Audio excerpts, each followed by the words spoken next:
Salutare, prieteni! Sper că vă găsesc în dispoziție bună. Astăzi vreau să fac un live pentru voi ca să înțelegeți ce trebuie să facă începătorii, care sunt cei 10 pași pentru a începe colaborarea cât mai eficientă cu compania FM World. Sunt Cristina Ciobanu, managerul echipei noastre, deci la mine vă puteți adresa cu orice întrebare, la necesitate, mă puteți contacta atât în Facebook cât și în Viber. Deci, felicitări, ați devenit partener FM World. Vă felicit cu această decizie pe care ați luat-o. Sunteți aici cu un scop anume, iar noi, echipa de mentori, suntem alături de voi pentru a vă ajuta să vă îndepliniți visurile sau scopurile propuse împreună cu compania noastră. Care este primul pas care trebuie să-l efectuezi când începi colaborarea cu compania? Deci, odată ce ați îndeplinit formularul de înregistrare sau v-a ajutat cineva din parteneri să-l îndeplinească pentru voi, ați primit login și parolă de acces. Loginul și parola de acces este valabilă pe absolut toate site-urile FM World, indiferent Moldova, Ucraina, Marea Britanie. Ele sunt valabile același login și parolă pe absolut toate site-urile, indiferent de țara în care vă aflați sau în țara în care v-ați înregistrat. Deci, dacă încă nu ați reușit să vă logați prima dată, vă îndemn să o faceți. Eu voi posta aici în comentarii linkul la site-ul unde puteți vizita back-office-ul sau magazinul partener al țării noastre, adică cu livrarea în Republica Moldova. La prima logare, dacă încă nu ați reușit să vă logați, vi se va cere schimbarea parolei. Acest lucru se efectuează doar o singură dată, deci adică doar o dată la 3 luni vă mai întreabă dacă doriți să o modificați, dar puteți să o lăsați pe cei care vă o faceți. Deci, odată ce ați schimbat parola primită pe una nouă, veți avea acces permanent, nu va mai trebui să faceți acest lucru. Deci se schimbă doar o singură dată.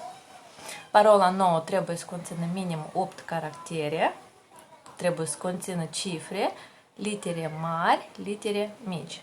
Deci, luăm o combinație de 8 simboluri, să conțină cifre, litere mari și mici. O scriem undeva în carnețel, să o avem la îndemână, puteți salva în notițele telefonului și să nu pierdeți accesul. Fiți atenți, poșta electronică, la fel, trebuie să aveți mereu acces personal. Nu trebuie să fie poșta electronică a vecinului, a cumnatei, trebuie să fie poșta electronică de care vă folosiți voi personal. Acesta este primul pas. Să vă logați în zona partener, pe site-ul care voi pune aici linkul în comentarii. Punctul 2. Ce trebuie să faceți la început pe site-ul partener? Studiați minuțios programele de motivare care le găsiți în zona partener, absolut toate. Ca începător puteți să beneficiați primele 14 zile de la înregistrare. Programul descoperă lumea FM World cu reducere suplimentară minus 20% la prima comandă. Aceste minus 20% se folosesc doar o singură dată și doar primele 14 zile. Deci nu ratați această ocazie.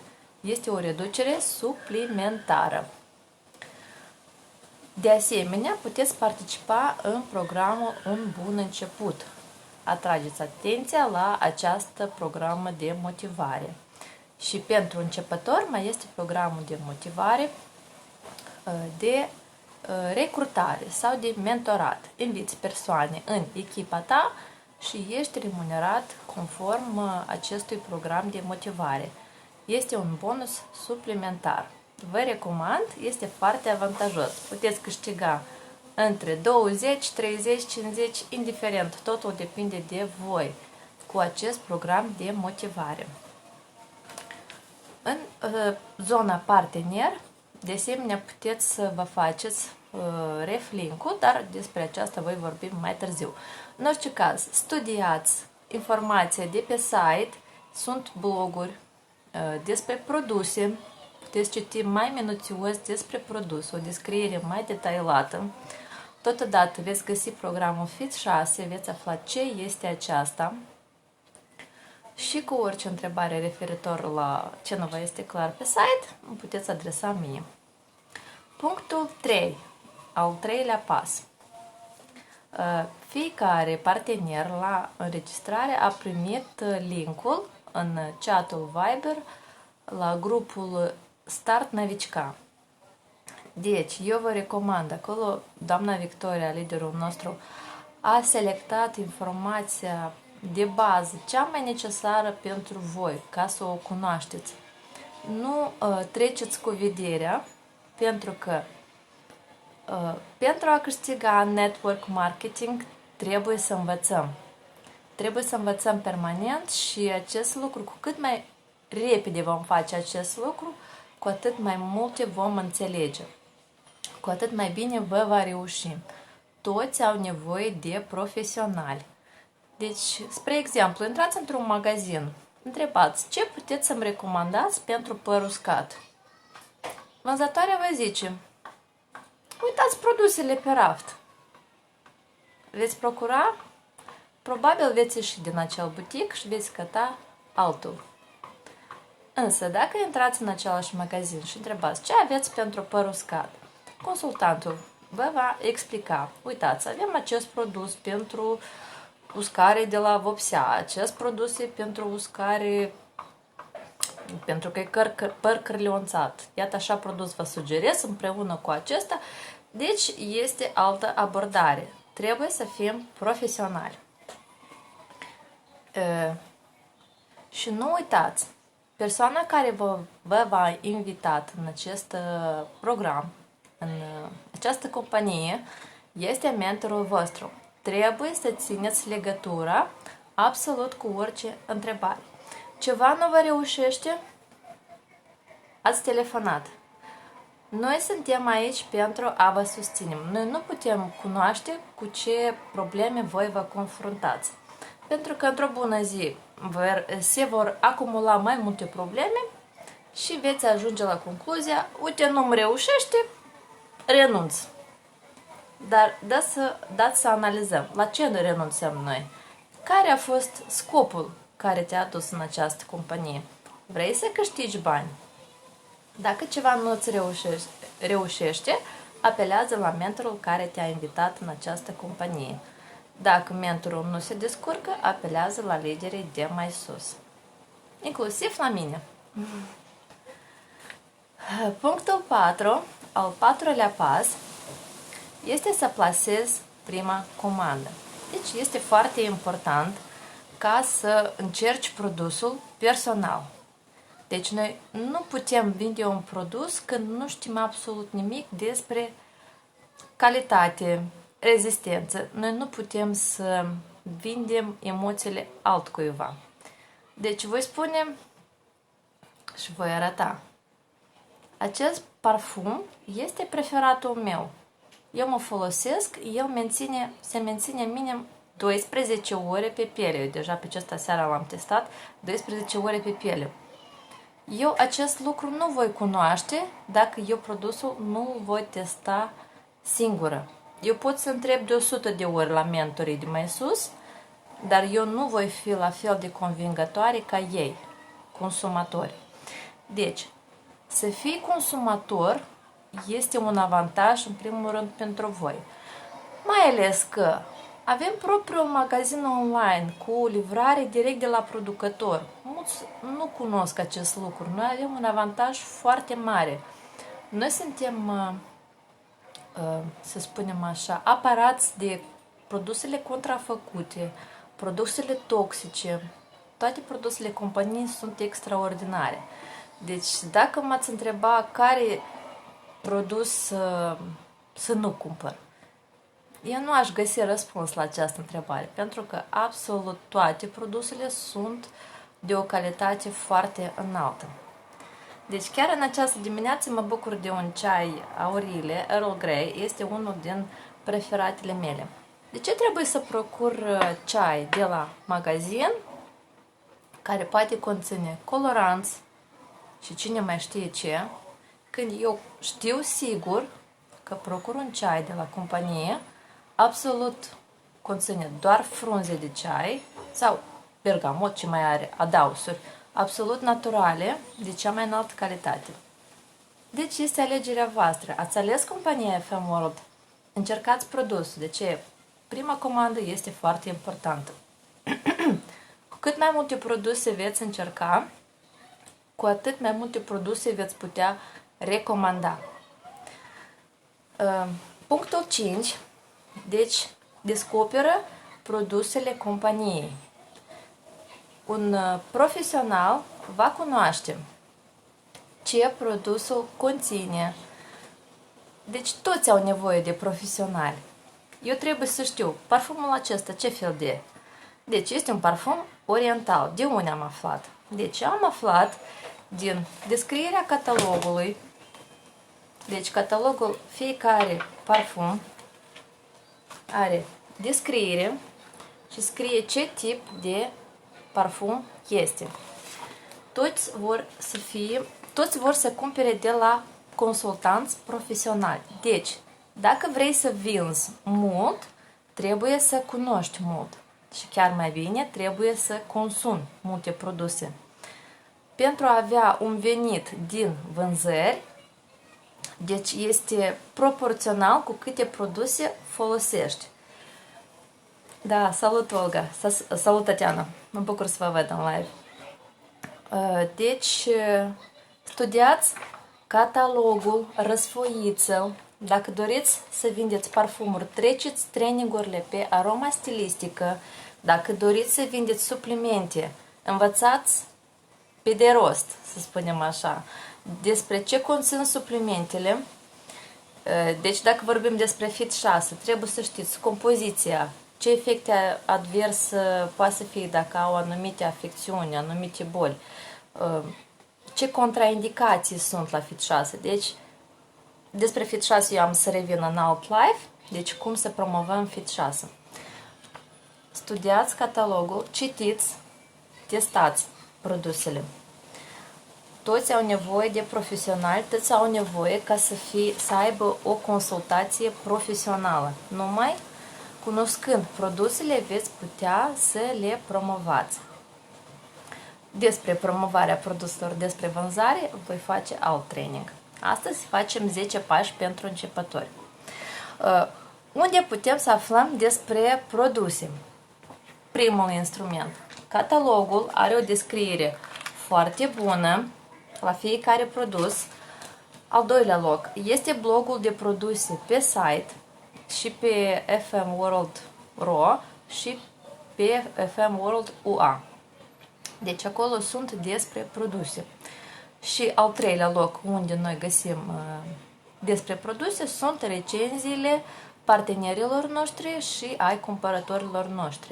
Deci este chat în Viber, se numește Отзывы a producției FM. Dacă nu aveți acest chat, îmi scrieți și vă trimit linkul. Pasul 6. Încercați parfumurile FM. Mostrele. Deci dacă nu vă permiteți, spre exemplu, da, să încercați un parfum FM, cu toate că, iată, cel mai ieftin parfum este colecția clasic, costă 5,5 euro, 30 de mililitri. Dar oricum, doriți să încercați mai multe arome, nu vă puteți decide care vă place. Încercați sau puteți procura, acesta este instrumentul nostru de lucru, setul cu mostre, lista de arome. Deci acesta este, cum spuneam eu, starterul meu care are 11 ani, conține în varianta de magazin 150 de mostre, la mine conține mai multe pentru că avem mai multe mostre în asortiment actual. Ca să înțelegeți, cele negru sunt din colecția bărbați, pur. Aceasta este colecția pur. Acesta e cu femei cu alb, la bărbații cu negru. Acestea cu alb sunt pentru femei, tot colecția pur. Și clasic, deci și la femei și la bărbați se regăsesc unele arome și în pur și în clasic. Deci, care sunt cu alb și cu negru se găsesc în aceste două colecții. Deci aici sunt 50 ml, asta e o versiune mai veche, 30, ea nu se mai produce. Deci 30 de ml femei găsim doar în colecția clasic. În colecția pur doar 50 de ml. Parfum. Mai departe, ce mai vedem în mapă, da? Arome aurii și argentii. Nu știu dacă se vede bine. Deci acestea sunt colecțiile exclusive, sunt colecțiile pur royal. Iată așa, este pentru femei și cu negru pentru bărbați. Care este diferența între acestea? În calitate, nu. Deci sunt rezistente la fel, toate au 20% concentrație ulei. Diferă aromele. Aici nu diferă. Diferă, iată, între acestea două mâini, da? Pur royal. Nu se repetă aromele în pur și invers la fel. Încercați mostrele, găsiți-vă aroma preferată, pentru că parfumul este inima companiei. Este produsul cu care compania s-a lansat în toată lumea. Încă o aromă care vreau să vă arăt, care le-am eu în casă, noi ne folosim, sunt aromele de nișă Utic, sunt arome exclusive, care nu se regăsesc în brandurile cunoscute. Și vă mai arăt ce mai am din colecția mai veche. Deci am colecție exclusivă. Aici este aroma 322, semănătoare Chanel Chance au Tendre, volumul 100 de ml. Dar, din păcate, nu se mai produce. Dacă vă va prinde ocazia să încercați aromele în sticluțe exclusive, puteți să vedeți cât ele sunt de deosebite. Ele toate sunt diferite ca ambalaj. Deci, care este următorul pas? Introducerea în planul de marketing. Deci, dacă ați venit în companie pentru o colaborare îndelungată, nu pentru a câștiga 100 de lei în plus, vă recomand insistent să studiați minuțios planul de marketing. Acesta se găsește atât în fișierele aici, în grup, și este și live-ul Doamnei Victoria, unde este explicat foarte detaliat planul de marketing, cum se câștigă comisioanele, creând echipa. Pasul 8. Stabilește-ți obiectivele. Deci, pentru tine trebuie să decizi ce dorești să obții împreună cu compania FM World. Avem 3 posibilități. Să economisim la produsele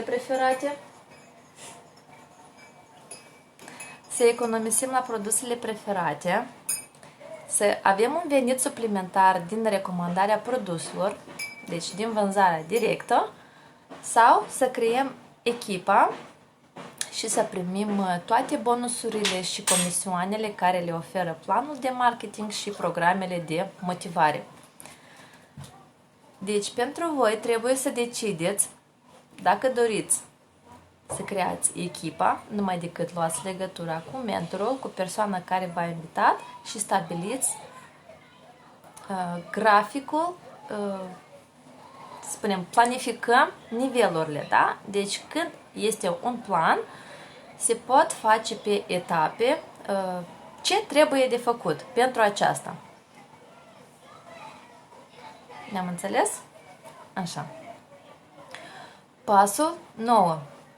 Creează-ți lista de contacte. Acest lucru trebuie de făcut pe o foaie A4 Elementar, deschidem telefonul. Eu nu spun că trebuie să-i contactăm, eu am spus să facem lista de contacte.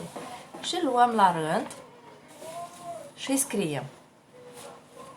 Nu, clar, dacă avem 2000 de contacte e cam dificil. Luăm în primul rând pe cei mai apropiați.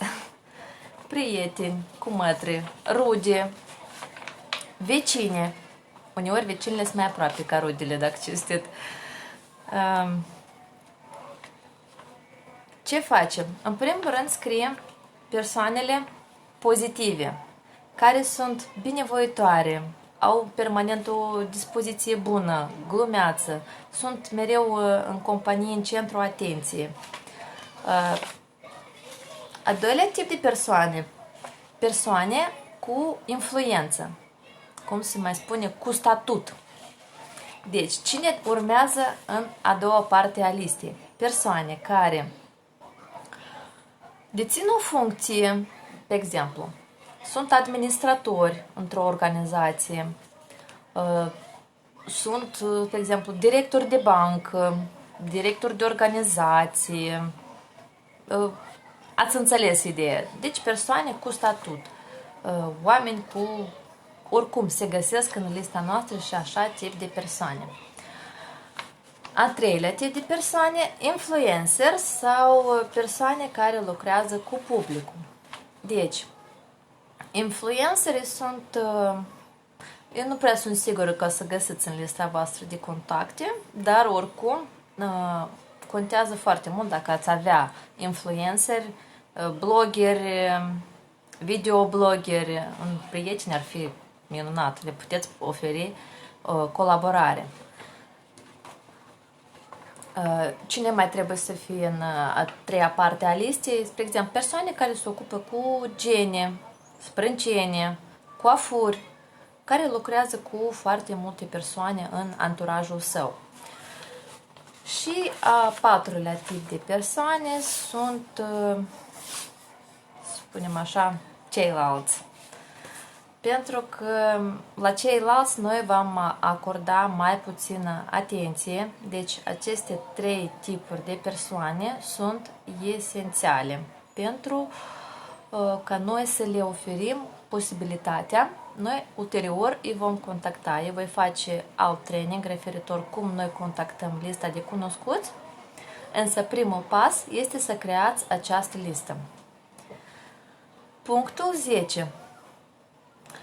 Propunem afacerea, dar pentru aceasta trebuie să vă creați reflink-ul. În Start Navicica găsiți cum se creează reflink-ul și dacă aveți posibilitate, deci persoanele care interacționați cel mai des,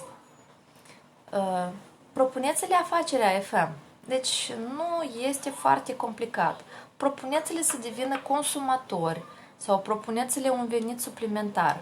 Când merge vorba despre prietenii noștri apropiați, contactul prin Messenger, Facebook este prea rece pentru ei.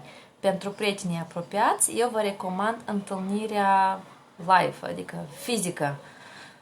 Împreună cu voi luați un catalog, ceva din produse și când persoana are posibilitatea să simtă emoțiile tale, să testeze și produsul, el atunci va lua o decizie dacă dorește să se alăture echipei tale sau nu.